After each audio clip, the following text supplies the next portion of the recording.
जय हिंद दोस्तों। ठीक है, स्वागत करता हूँ आपके अपने YouTube channel unique power classes में।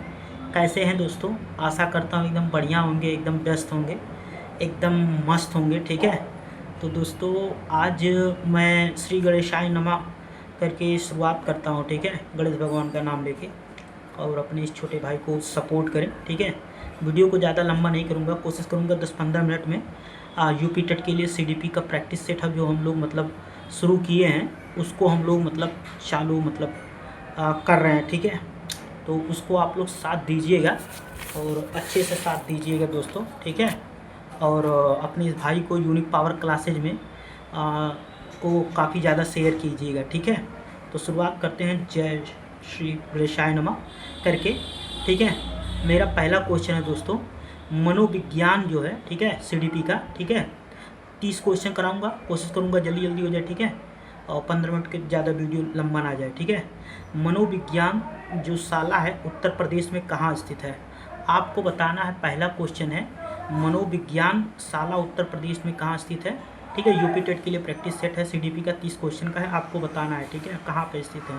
पहला क्वेश्चन है मनोविज्ञान साला उत्तर प्रदेश में कहाँ स्थित है। ठीक है, तो इसका आंसर हो जाएगा इलाहाबाद में। ठीक है, इसका आंसर हो जाएगा इलाहाबाद में।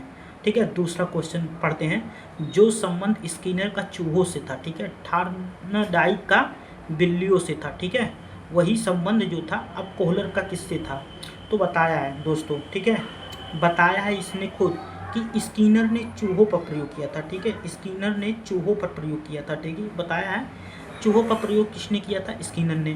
थॉर्नडाइक ने बिल्लियों पर। वही संबंध हमको बताना है अब कोहलर ने किसका था।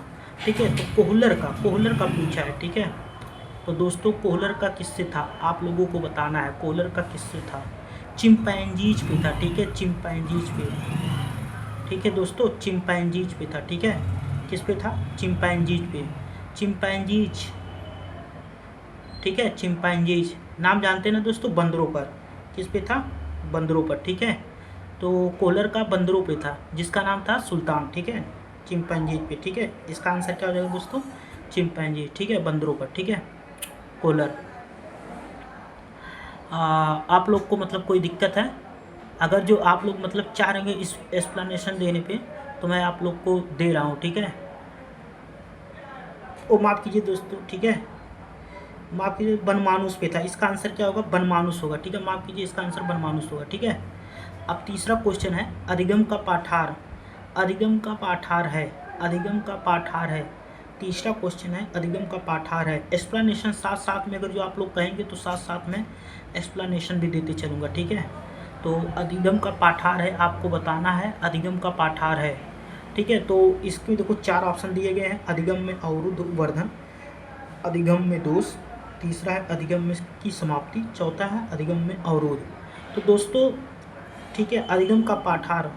ठीक है, पाठार आप लोग को एक हिंट दे रहा हूँ, पाठार बहुत मतलब लंबा चौड़ा होता है। ठीक है, मान लो आप कहीं जा रहे हो, ऐसे ट्रिक के साथ बता रहा हूँ, मान लो आप कहीं रास्ते से जा रहे हैं और उसमें पाठार पड़ गया तो आपको जाने में कठिनाई होगा।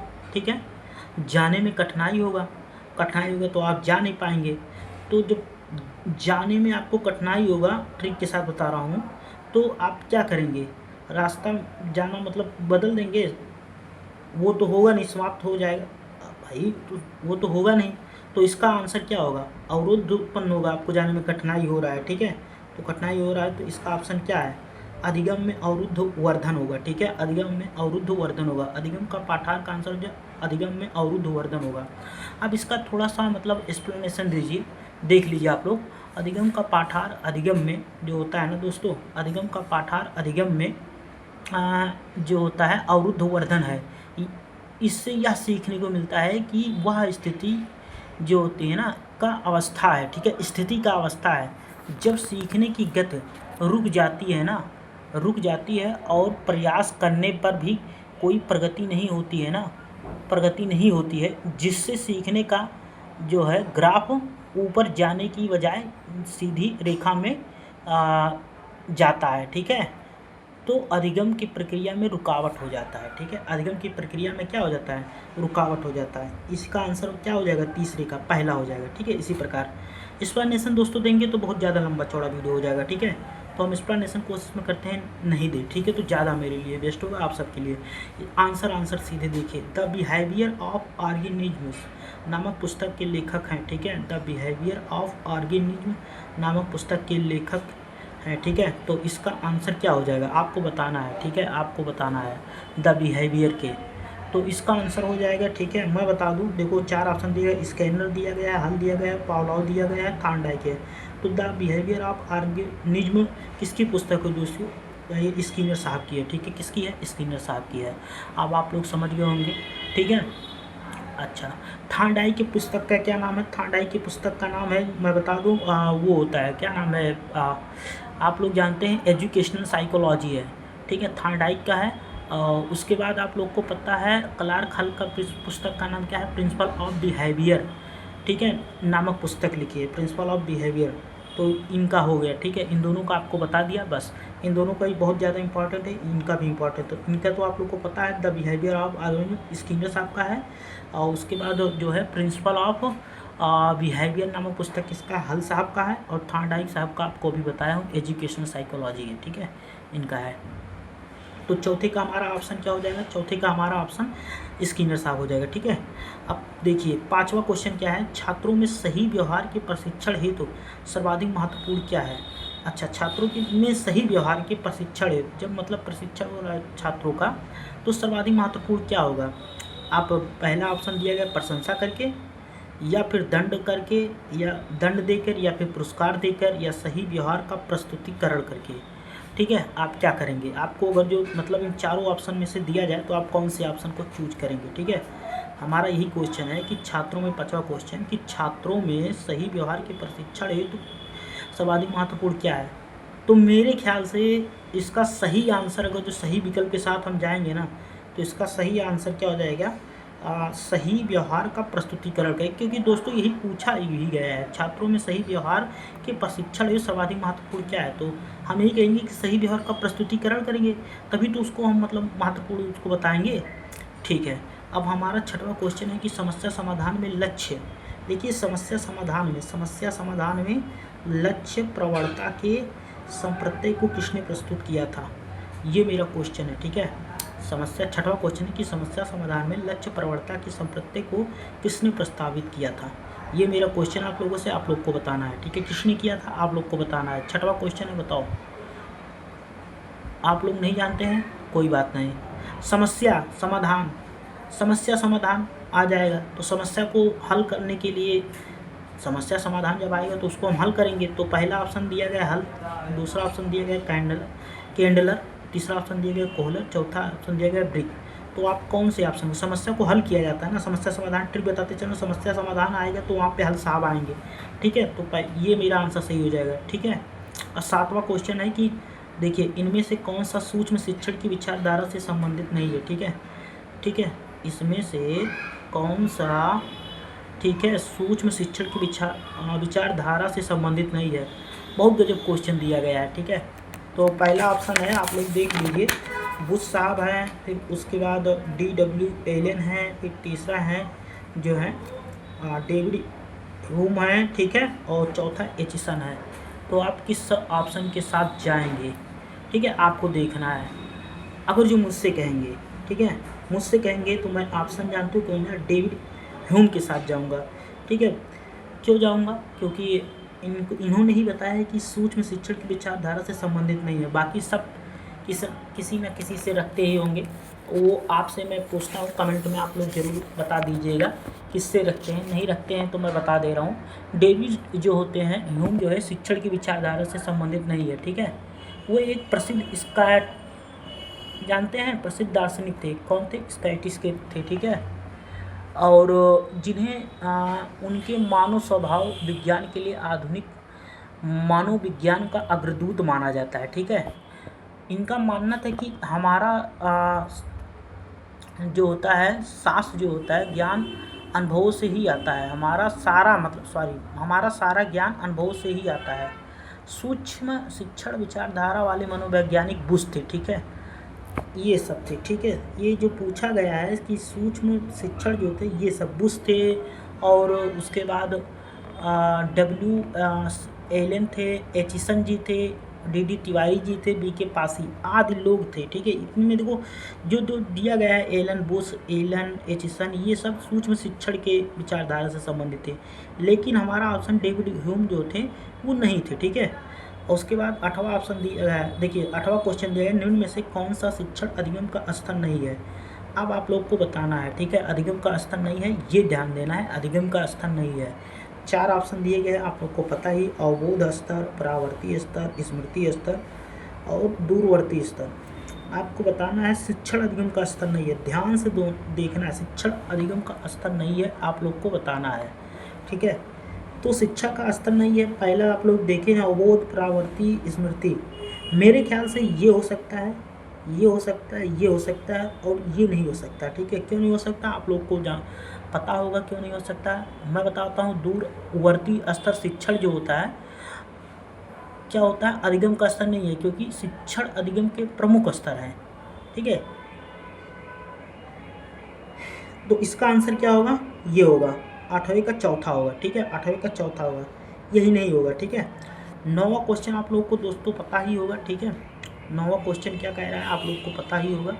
तो 9वां क्वेश्चन कह रहा है कि निम्न में से कौन सी शिक्षा जो होती है ना, निम्न में से कौन सी कक्षा शिक्षण में जनतांत्रिक शिक्षण नीति नहीं है। देखिए पहला ऑप्शन दिया गया है व्याख्यान, दूसरा ऑप्शन दिया गया है योजना, तीसरा ऑप्शन दिया गया है अन्वेषण, चौथा ऑप्शन दिया गया मस्तिष्क उद्वेलन, ठीक है, मस्तिष्क उद्वेलन। तो दोस्तों इसमें आपको बताना है कौन सी नहीं है, आपको बताना है, ठीक है। तो शिक्षा विशेषता नहीं है, ध्यान देना है, नहीं है पूछा है, नहीं है पूछा है, जनतांत्रिक शिक्षण नीति नहीं है, यही पूछा है, जनतांत्रिक शिक्षण नीति नहीं है, ठीक है, यही पूछा गया है, आपको यही ध्यान देना है शिक्षण में, ठीक है। तो इसका आंसर क्या हो जाएगा, करेक्ट आंसर इसका यही हो जाएगा। आप लोग जानते हैं, आप लोग जानते हैं तो बताओ। इसका करेक्ट आंसर जो होगा व्याख्यान विधि होगा, ठीक है, इसका करेक्ट आंसर होगा व्याख्यान विधि। ये जनतांत्रिक नहीं है, ठीक है, ये जनतांत्रिक शिक्षण नीति नहीं है, ठीक है। अब 10वां क्वेश्चन की तरफ हम लोग बढ़ते हैं, ठीक है। निम्न में से कौन सी समावेशी शिक्षा की एक विशेषता नहीं है। 10वां क्वेश्चन है, पहला ऑप्शन दिया गया है, निम्न में से कौन सी समावेशी शिक्षा की विशेषता नहीं है। पहला ऑप्शन दिया, यह केवल विशेष आवश्यकता वाले छात्रों को सीखने में अभिवृद्धि करती है, या फिर दूसरा, यह दिव्यांग बालकों की देखभाल से उनकी शिक्षा और व्यक्तिगत विकास की ओर सेवा में बदलाव है, या फिर तीसरा, समावेशी शिक्षा एक सतत प्रक्रिया है, यह कोई उपार्जित अवस्था या उत्पाद नहीं है, चौथा, यह सभी विद्यार्थियों की क्षमताओं पर अधिकतम स्तर तक बढ़ाना चाहती है, ठीक है, आपको बताना है। तो विशेषता नहीं है पूछा है, नहीं है पूछा है, आपको बताना है, ठीक है, नहीं है पूछा है। तो अगर जो मुझसे पूछेंगे और समावेशी शिक्षा की विशेषता नहीं है, तो मैं जानते हो किसकी तरफ जाऊंगा, आप लोग किसकी तरफ जाएंगे बताओ। मेरा जो करेक्ट आंसर होगा, मैं मारूंगा ये, ठीक है, यही नहीं है, समावेशी शिक्षा की विशेषता नहीं है। समावेशी शिक्षा एक सतत प्रक्रिया है, या कोई उपार्जित अवस्था या उत्पाद नहीं है, ठीक है, नहीं है पूछा गया है, तो नहीं है ऑप्शन में हम क्लिक करेंगे, ठीक है, और आगे बढ़ेंगे, ठीक है, वही मुझे देखना है, ठीक है। तो क्या ये हो सकता है, बिल्कुल नहीं हो सकता, ये तो इसकी बात करता है, समावेशी शिक्षा की बात करता है। इसका जो करेक्ट आंसर होगा दोस्तों, मैं बता दूँ इसका करेक्ट आंसर क्या होगा, आप लोग को नहीं पता होगा, ठीक है, आप लोग को नहीं पता होगा, मैं बता दे रहा हूँ, ठीक है। दूसरा ऑप्शन आप लोग देख लीजिए, मैं बता रहा हूँ, आप लोग दूसरा ऑप्शन देख लीजिए, मैं बता रहा हूँ, ठीक है। यह सभी विद्यार्थियों की क्षमताओं का अधिकतम स्तर तक बढ़ाता है, बिल्कुल समावेशी शिक्षा इसकी बात करता है, ठीक है, बिल्कुल इसकी बात करता है, बिल्कुल इसकी बात करता है। समावेशी शिक्षा जो होता है सभी विद्यार्थियों की क्षमताओं के स्तर को बढ़ाना चाहती है, ये इसकी बात करता है। क्वेश्चन में समावेशी पूछा है, इसका बात करता है। यह दिव्यांग बालकों की देखभाल से उनकी शिक्षा और व्यक्तिगत विकास की ओर सेवा में बदलाव है, बिल्कुल इसकी बात भी समावेशी शिक्षा करता है, ठीक है। तो 10वें का आंसर कौन बचा, अब एक बचा, तो यही मेरा आंसर नहीं होगा, ठीक है, पहला ऑप्शन मेरा नहीं होगा, बाकी ये तीनों समावेशी शिक्षा की बात करते हैं, ठीक है। अब हम लोग जो चलते हैं, हम लोग का जो मतलब है, अब हम लोग 11वां क्वेश्चन की ओर बढ़ते हैं, ठीक है। 11वां क्वेश्चन क्या कहा गया है, निम्न में से कौन सा फ्लैंडर की अंतःक्रिया विश्लेषण जो होता है प्रणाली से संबंधित नहीं है। ठीक है, ये क्वेश्चन है 11वां क्वेश्चन, बहुत दमदार क्वेश्चन है। इनमें से कौन सा फ्लेंडर की अंतःक्रिया विश्लेषण प्रणाली से संबंधित नहीं है, ठीक है, नहीं है। तो अब ऑप्शन दिया गया है क्या क्या नहीं है, आप लोग जानते हैं। पहली बात तो फ्लेंडर के बारे में बात किया गया है। ऑप्शन देखो कौन कौन सा दिया गया है, ठीक है। तो ऑप्शन जो दिया गया है आप लोगों का, दिया गया है छात्र कथन या अभिभावक कथन या फिर शिक्षक कथन या मौन। तो फ्लेंडर की अंतःक्रिया जो है विश्लेषण से संबंधित नहीं है, इसके बारे में हम थोड़ा बात कर लेते हैं। इसका जो सही आंसर होता है अभिभावक कथन होता है, ठीक है। इसका जो सही आंसर होता है अभिभावक कथन होता है। बात कर लेते हैं अभिभावक कथन के बारे में। अभिभावक कथन फ्लेंडर की अंतःक्रिया की जो होती है विश्लेषण की प्रणाली से संबंधित नहीं होता है। इसमें शिक्षक कथन, छात्र या मौन भ्रांति शामिल होती है, जो कक्षा में शिक्षक के जो होता है ना और छात्रों के बीच होने वाली मौखिक अंतःक्रियाओं के अवलोकन और वर्गीकरण पर केंद्रित है, ठीक है। ये इसकी बात करता है, ठीक है, फ्लेंडर इसकी बात करते हैं। और उसके बाद मेरा 12वां क्वेश्चन है संभाषण में अर्थ की लघुत्तम इकाई है, ठीक है, संभाषण में अर्थ की लघुत्तम इकाई है। अब इसके बारे में बात करेंगे तो हम लोग जानेंगे कि रूप ग्राम होता है या पद होता है या फिर ध्वनि ग्राम होता है या शब्द होता है। संभाषण दोस्तों, संभाषण मेरा सीधे सीधे है, संभाषण का अर्थ क्या होता है। संभाषण में अर्थ की लघुत्तम इकाई है। संभाषण में देखो 4 ऑप्शन दिए गए हैं, ध्वनिग्राम दिया गया है, रूपग्राम दिया गया है, ठीक है, पद दिया गया है, शब्द दिया गया है, ये चारों ऑप्शन दिया गया है, ठीक है। तो आपके अनुसार कौन सा ऑप्शन हो जाएगा। मेरे अनुसार रूपग्राम होगा, ठीक है। इसका करेक्ट आंसर होगा जो है रूपग्राम होगा संभाषण में, ठीक है। इसका करेक्ट आंसर रूपग्राम होगा। क्यों होगा आइए हम बात कर लेते हैं, ठीक है। हम इसकी बात करते हैं, ठीक है, इसकी बात करते हैं। संभाषण में अर्थ की लघुत्तम इकाई रूपग्राम होती है, ठीक है। इसको हम रूपिम भी बोलते हैं, ठीक है।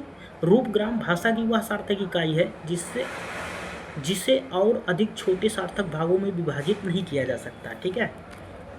ये मेरा करेक्ट एक्सप्लेनेशन होगा। हम करके 13वां क्वेश्चन है, इसका आंसर ये हो जाएगा, 12वां का आंसर पहला हो जाएगा। हम करके सीखते हैं किसने कहा था, ये बढ़िया क्वेश्चन है, ठीक है। हम करके सीखते हैं, ये 2018 में यूपी टेट में पूछा गया था, आप लोग जानते ही हैं, ठीक है। हम करके सीखते हैं, इसमें 4 ऑप्शन दिए गए हैं, आप लोग को पता गया। योकम पहला ऑप्शन दिया गया है, दूसरा सिम्पसन दिया गया है, तीसरा डॉक्टर मिस दिया गया है, चौथा को सैनिक होता है। तो इसका आंसर है क्या हो जाएगा, ठीक है। इसका आंसर क्या हो जाएगा, इसका आंसर जो होता है करेक्ट आंसर जो होता है डॉक्टर मेस होते हैं, ठीक है। देखिए डॉक्टर मेस होते हैं। हम करके सीखते हैं किसने कहा था, डॉक्टर मेस कहा था। अब हम लोग 14वें क्वेश्चन की ओर बढ़ते हैं, ठीक है। 14 नंबर क्वेश्चन की तरफ बढ़ते हैं। निम्न में से कौन सा शिक्षण का स्तर नहीं है। शिक्षण का स्तर मतलब शिक्षण के बारे में दोस्तों आप लोग को बताएं, मतलब 3 क्वेश्चन हम लोग अभी कर चुके हैं। तो शिक्षण का स्तर नहीं है, कौन सा नहीं है। बोध होता है, चिंतन होता है, स्मृति होता है या फिर वर्णन होता है, कौन सा स्तर नहीं है, इसमें में से बताना है आपको। शिक्षण का स्तर नहीं है, तो शिक्षण का स्तर नहीं है, हम लोग ठीक है, कौन सा नहीं होता है बताना है। तो इसका जो करेक्ट आंसर होता है वर्णन होता है। शिक्षण का स्तर नहीं है, वर्णन होता है, ठीक है। इसमें जो 14वें नंबर का क्वेश्चन है, इसमें इसका करेक्ट आंसर क्या हो जाएगा, वर्णन हो जाएगा। क्योंकि ये सभी होते हैं, बोध होते हैं, स्मृति होते हैं, चिंतन, ये सभी इसमें शिक्षण के अंतर्गत आते हैं। लेकिन शिक्षण के स्तर के अंतर्गत कौन नहीं आता, वर्णन नहीं आता, ठीक है। 15वां नंबर क्वेश्चन की तरफ आगे बढ़ते हैं। शिक्षण की अंतः क्रियात्मक अवस्था में मुख्य संक्रिया होती है निदान की, ठीक है, प्रत्यक्षीकरण की या क्रिया और प्रतिक्रिया की, ये सभी बात करता है, ठीक है। तो ये शिक्षण की अंतः क्रियात्मक अवस्था में मुख्य संक्रिया होती है। 15 नंबर क्वेश्चन में ये चारों ऑप्शन दिए गए हैं, निदान की पहला, दूसरा प्रत्यक्षीकरण की, तीसरा क्रिया और प्रतिक्रिया की, चौथा ये सभी। अब आपको दोस्तों बताना है, ठीक है, या फिर ये सभी होते हैं, आपको बताना है, ठीक है। तो बताना है, तो इसका जो करेक्ट आंसर हो जाएगा दोस्तों, इसका करेक्ट आंसर हो जाएगा क्रिया प्रतिक्रिया की, ठीक है। क्रिया और प्रतिक्रिया इसमें जो होती है मुख्य संक्रिया होती है, ठीक है। तो इसका करेक्ट आंसर 3rd नंबर हो जाएगा, ठीक है, 3rd नंबर हो जाएगा। मैंने दोस्तों आप लोग को 15 क्वेश्चन तक करा दिया है। ये अगर जो मस्त क्वेश्चन करा रहा हूँ 2018 का प्रीवियस ईयर पेपर जो है सॉल्व करा रहा हूँ यूपी टेट का, ठीक है। तो अच्छा लगे तो वीडियो को प्लीज़ यार दोस्तों सब्सक्राइब करते रहना। और अगर जो मान लो इस वीडियोज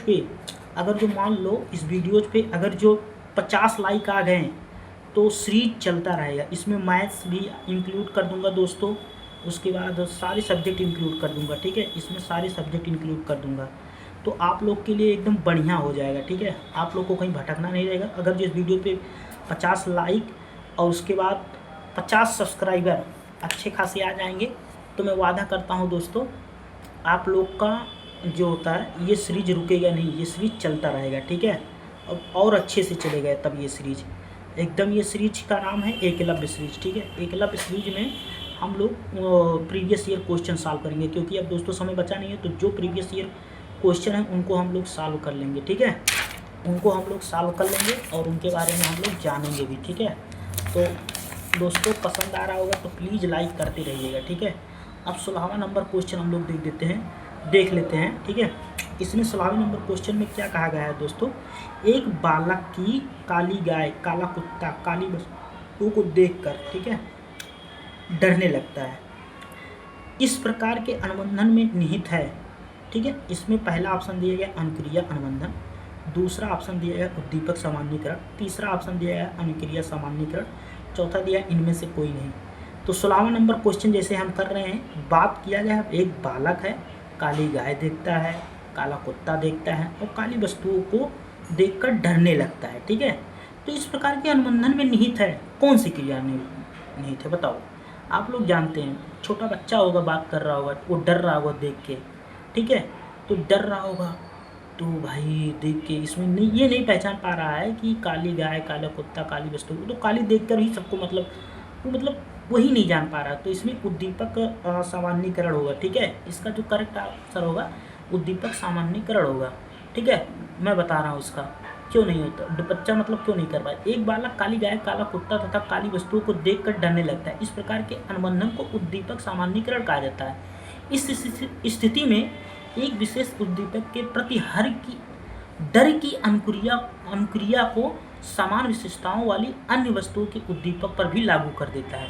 उद्दीपक सामान्यीकरण शास्त्रीय अनुबंधन का एक प्रकार है जिसे इवान पावलोव द्वारा प्रतिपादित किया गया था, ठीक है।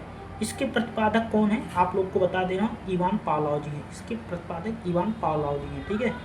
ये आपको आंसर इसको पता होना चाहिए, इवान पावलोव जी हैं। इसके उद्दीपक सामान्यीकरण के प्रतिपादक पूछ लेगा तो आप लोग एग्जाम में भूलिए मत, पावलोव जी हैं, ठीक है। 17वें नंबर, तो इसका 16वें का करेक्ट आंसर क्या हो जाएगा, 16 का बी हो जाएगा, ठीक है, दूसरा ऑप्शन। 17वें का जो क्वेश्चन दिया गया है, शिक्षण विधि का चयन करते समय, देखिए दोस्तों शिक्षण विधि बहुत इंपॉर्टेंट है, ठीक है। शिक्षण विधि पे जितना क्वेश्चन हो जाए समझ के उसको जाइएगा। शिक्षण विधि का चयन करते समय निम्न में से किसको ध्यान में रखने की आवश्यकता नहीं है, किसको ध्यान में रखने की आवश्यकता नहीं है, ठीक है, बताना है आपको किसमें ध्यान में रखने की आवश्यकता नहीं है। तो मैं बता दे रहा हूँ, ठीक है। इसका जो करेक्ट आंसर होगा दोस्तों, इसका करेक्ट आंसर क्या होगा मैं बता दूँ, इसका करेक्ट आंसर क्या होगा। पहला ऑप्शन दिया गया है व्यक्तिगत भेद, दूसरा दिया गया अभिभावक की पृष्ठभूमि, तीसरा दिया गया विद्यार्थियों की मानसिक स्तर, चौथा दिया विषय की विशिष्ट प्रकृति। तो शिक्षण विधि का चयन करते समय इनमें से किसको ध्यान में रखने की आवश्यकता नहीं है।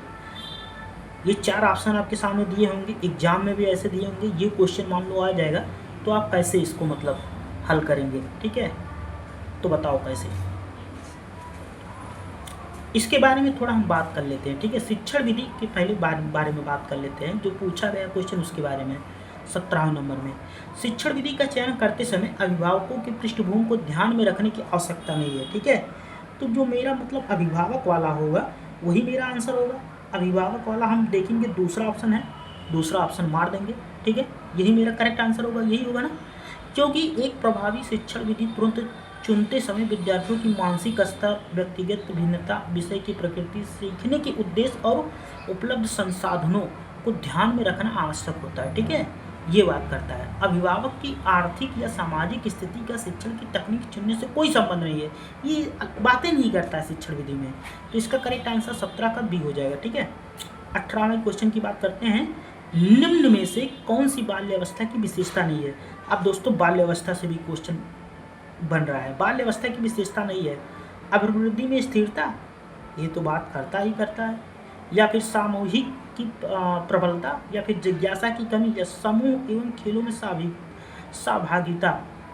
अच्छा ये बताओ, आप लोग को मतलब 4 ऑप्शन दिया गया है। पहला सामूहिक की प्रबलता, दूसरा जिज्ञासा की कमी या वृद्धि की स्थिरता, या फिर समूह खेलों में सहभागिता। बताओ कौन सा ऑप्शन होगा। बाल्यावस्था से क्वेश्चन है, ठीक है, आपको बताना है। इसका करेक्ट आंसर हो जाएगा, ठीक है। इसका मेरे ख्याल से जिज्ञासा में कमी होगा, ठीक है। इसका जो करेक्ट आंसर होगा 2500 के ये होगा, ठीक है। जिज्ञासा में कमी होगा, जिज्ञासा की कमी होगा। बाल अवस्था के बारे में आप लोग को मतलब पता ही होगा, मैं ज़्यादा इस पर एक्सप्लेनेशन नहीं दूंगा, ठीक है। अब उसके बाद हम 19वें क्वेश्चन पे चलते हैं, क्योंकि वीडियो बहुत लंबा होता जा रहा है, ठीक है। 25 मिनट का लगभग वीडियो जो गया है, तो मैं ज़्यादा मतलब वो नहीं कहना चाहता हूँ, ठीक है। और 19वें नंबर पे हम क्वेश्चन पे आते हैं, ठीक है। निम्न में से कौन सा सृजनात्मक प्रक्रिया से संबंधित नहीं है। तो इसका दोस्तों जो इसका ऑप्शन दिया गया है, उद्भावन दिया गया है, अभिप्रेरण दिया गया है, आयोजन दिया गया है, प्रबोधन दिया गया है। इसके बारे में ये 4 ऑप्शन के बारे में दिया गया है। बात कर लेते हैं कौन सा मतलब नहीं है। नहीं है दोस्तों पूछा है, तो हम नहीं है तो कौन सा नहीं है। इसका आप लोग को चारों ऑप्शन में से क्या बात करना है, अभिप्रेरण, ठीक है। और बाकी ये तीनों हैं, ठीक है। सृजनात्मक से क्रिएटिविटी करके मतलब बात करता है, ठीक है। और बाकी सब हैं, ठीक है। अभिप्रेरण जो होता है सृजनात्मक प्रक्रिया से संबंधित नहीं है। सृजनात्मक प्रक्रिया के 4 चरण हैं। पहला है आयोजन तैयारी, दूसरा है उद्भावन, तीसरा है प्रबोधन, चौथा है सत्यापन। तो ये भी है, ये भी है, ये भी है, तीनों है, ठीक है। तीनों है और बाकी यही नहीं है, ठीक है। बस। और उसके बाद हम लोग बात करते हैं 20वें नंबर क्वेश्चन पे। 20वें नंबर क्वेश्चन, निम्न में से कौन सा वृद्धि और विकास का प्रथम चरण है। अब बताना है, विकास का प्रथम चरण है, वृद्धि और विकास का प्रथम चरण है। ये क्वेश्चन इतना दमदार क्वेश्चन है ना कि मैं क्या बताऊं। आपको दिया गया है ऑप्शन शारीरिक विकास, सामाजिक विकास, नैतिक विकास, मानसिक विकास। आप कौन सा मार के आएंगे एग्जाम हॉल में। इसका जो करेक्ट आंसर होगा शारीरिक विकास होगा, ठीक है। इसका जो करेक्ट आंसर होगा शारीरिक विकास होगा। सीखना एक तरह के व्यवहार का, हम लोग 21वें नंबर क्वेश्चन पे आ जाते हैं। सीखना एक तरह के व्यवहार का क्या है, बचाव है या फिर विस्तार है या फिर संशोधन है या फिर प्रसार है। बताइए क्या है। सीखना एक तरह के व्यवहार का क्या है, संशोधन है यार। इसका जो करेक्ट आंसर है संशोधन हो जाएगा, ठीक है। 21 नंबर तक क्वेश्चन तक मैं आपको आशा करता हूँ कि मतलब कोई मतलब प्रैक्टिस से प्रीवियस ईयर क्वेश्चन करा रहा हूँ, ठीक है। तो आप लोग को कोई दिक्कत नहीं हो रहा होगा, मैं जान रहा हूँ। मान कीजिए कोई दिक्कत होगा तो मतलब बता दीजिएगा, ठीक है। तो मतलब आप लोग को दिक्कत नहीं होना चाहिए, ठीक है। तो मुझे आशा है कि आप लोग दिक्कत भी नहीं होगा आप लोगों को। तो हम लोग मतलब क्वेश्चन कर रहे हैं प्रीवियस ईयर की, तो 21 क्वेश्चन तक हम लोग करा दिए हैं। अब 22वें क्वेश्चन की ओर हम लोग बढ़ते हैं, ठीक है। और 22वां क्वेश्चन आप लोग देखिए क्या कहा गया है, स्किनर बॉक्स का प्रयोग किया जाता है। अब स्किनर साहब के बारे में बात आ गया है, तो स्किनर साहब के बारे में बात आ गया है, तो स्किनर साहब के बारे में हम लोग क्या बात करेंगे बताइए। इसका 4 मतलब विकल्प दिया गया है, तो आप लोग चारों विकल्प को जानते होंगे। तो बताइए स्किनर बॉक्स का पहला ऑप्शन है, देखिए पहला ऑप्शन है शाब्दिक अधिगम के लिए, ठीक है। पहला ऑप्शन है शाब्दिक अधिगम के लिए, दूसरा ऑप्शन है प्रसूत अनुबंधन के लिए, ठीक है, ठीक है। उसके बाद दोस्तों ये 4 ऑप्शन दिए गए हैं। पहला दिया गया है स्किनर बॉक्स का प्रयोग किया जाता है शाब्दिक अधिगम के लिए, दूसरा है प्रसूत अनुबंधन के लिए, तीसरा है बालक अधिगम के लिए, चौथा है आकस्मिक अधिगम के लिए। बताइए आपके पास 4 ऑप्शन दिया गया है, ठीक है। तो स्किनर साहब जानते हैं किसके बारे में बात करते हैं, बी। इसका करेक्ट आंसर होगा प्रसूत अनुबंधन के लिए, ठीक है। और उसके बाद बुद्धि मापन के भाटिया बैटरी परीक्षण है, ठीक है। यार ये क्वेश्चन बहुत ज़्यादा मतलब इम्पॉर्टेंट हो जाता है। ये क्वेश्चन जब मैंने देखा था ना, जो आपका 23वां नंबर क्वेश्चन है, ठीक है। 22वां का जो करेक्ट आंसर होगा बी ऑप्शन होगा, ठीक है, प्रसूत अनुबंधन के लिए, ठीक है। और इसका जो 23वां नंबर का क्वेश्चन है, इसका जो करेक्ट आंसर हो जाएगा, मैं बता दूं इसका करेक्ट आंसर क्या हो जाएगा। 23वें में बुद्धि मापन की भाटिया, 24वां नंबर क्वेश्चन शुरू करें, बुद्धि मापन की भाटिया बैटरी परीक्षण में है, बताइए पहला ऑप्शन 5 परीक्षण, दूसरा 8 परीक्षण, तीसरा है 4 परीक्षण, चौथा है 7 परीक्षण। इसका जो करेक्ट आंसर होगा ना 5 पहला ऑप्शन हो जाएगा, 5 उप परीक्षण हो जाएगा। अब आप लोग बात कर लेते हैं, ठीक है, किंडरगार्टन विधि का प्रतिपादन किसने किया था। आप लोग जानते हैं किंडरगार्टन विधि का प्रतिपादन किसने किया था। पहला ऑप्शन है फ्रोबेल, 24वें नंबर पे कर रहे हैं फ्रोबेल, दूसरा ऑप्शन है मॉन्टेस्क्यू, तीसरा है कुक, चौथा है डाल्टन। इसका जो करेक्ट आंसर है फ्रोबेल हो जाएगा, ठीक है। संकलनात्मक परामर्श के जन्मदाता है। अब यहाँ से भी क्वेश्चन बनने लगा है, आप लोग जानिए। इसका जो करेक्ट आंसर हो जाएगा, संकलनात्मक परामर्श की बात करेंगे तो ये थार्नसा है, ठीक है। हम लोग जल्दी जल्दी करते हैं क्वेश्चन को। छात्र के अवांछित व्यवहार के संशोधन हेतु सबसे प्रभावी विधि है कौन सा। पहला है छात्र को दंडित करना, उसे नजरअंदाज करना, उससे माता पिता को सूचित करना, अवांछित व्यवहार के कारणों का पता लगाना तथा उपचारों को सुझाव देना। तो इसका जो करेक्ट आंसर हो जाएगा, चौथा नंबर जो बात कर रहा है ना, इसका वही आंसर हो जाएगा। छात्र के बारे में बात करें तो चौथा आंसर यही हो जाएगा, 26वां, ठीक है, 26वां चौथा हो जाएगा। और उसके बाद हम लोग जो बात करते हैं 27वें नंबर के क्वेश्चन पे हम लोग आ जाते हैं। 27वें नंबर के क्वेश्चन को हम लोग देखेंगे और बहुत बढ़िया क्वेश्चन है 27वां नंबर का क्वेश्चन। आप लोग डिसलेक्सिया के बारे में बात कर रहा है। डिसलेक्सिया किससे संबंधित है, यहाँ से दोस्तों प्रश्न बनता है, यहाँ से आप लोग पढ़ के जाइएगा। डिसलेक्सिया पढ़ने संबंधी समस्या से या फिर गणितीय कौशल संबंधी समस्या से, लेखन संबंधी या फिर वाक क्षमता संबंधी विकार से।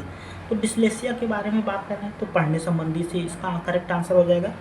इसका जो करेक्ट आंसर हो जाएगा दोस्तों पढ़ने संबंधी से, तो पहला ऑप्शन ही इसका हो जाएगा करेक्ट। डिसलेक्सिया पढ़ने संबंधित है, ठीक है, इसका पहला ही ऑप्शन हो जाएगा। अब हम लोग बात करते हैं 28वें नंबर क्वेश्चन पे, ठीक है। 28वें नंबर क्वेश्चन पे बात करते हैं दोस्तों। एक सेकेंड 28वें नंबर क्वेश्चन को आप लोग को दिखाना है कुछ बढ़िया से। बात कर रहा है ब्रेल लिपि एवं टेप रिकॉर्डिंग किसके लिए शैक्षिक प्रावधान के रूप में प्रयुक्त किए जा सकते हैं। 28वां नंबर क्वेश्चन बात कर रहा है ब्रेल लिपि एवं टेप रिकॉर्डिंग किसके लिए शैक्षिक प्रावधान के रूप में। पहला ऑप्शन है दृष्टिबाधित विद्यार्थी या फिर अस्थिबाधित विद्यार्थी, श्रवणबाधित विद्यार्थी या शारीरिक रूप से। तो देखिए ब्रेल लिपि का प्रयोग हम जो नहीं देख सकते हैं ना, जो मतलब उनके लिए प्रयोग करते हैं। पहला ऑप्शन हो जाएगा ब्रेल लिपि, ठीक है। जो दृष्टिबाधित है वो ऑप्शन मेरा करेक्ट हो जाएगा। CWSN का अर्थ है, CWSN का अर्थ है आपको बताना है, इसमें बताना है CWSN का अर्थ क्या है। 28वां नंबर क्वेश्चन है कि 29वां नंबर। तो इसका जो इसमें 4 ऑप्शन दिए गए हैं, ठीक है। जो पहला ऑप्शन दिया गया है मजबूत आवश्यकता वाले बच्चे, दूसरा एकांगी आवश्यकता वाले बच्चे, तीसरा है विशिष्ट आवश्यकता वाले बच्चे, चौथा है मृदु आवश्यकता वाले। तो इसका करेक्ट आंसर है विशिष्ट, ठीक है, विशिष्ट आवश्यकता वाले बच्चों। CWSN का अर्थ यही होगा, ठीक है, ठीक। और उसके बाद हम लोग आखिरी क्वेश्चन करें, निम्न में से कौन सा परामर्श का एक तत्व नहीं है, ठीक है। पहला ऑप्शन दिया साक्षात्कार, दूसरा है विश्वास, तीसरा है वृत्तिक वृद्धि, चौथा है संप्रेषण। कौन सा नहीं है आपको बताना है, ठीक है। तो इसका आंसर हो जाएगा आप लोग को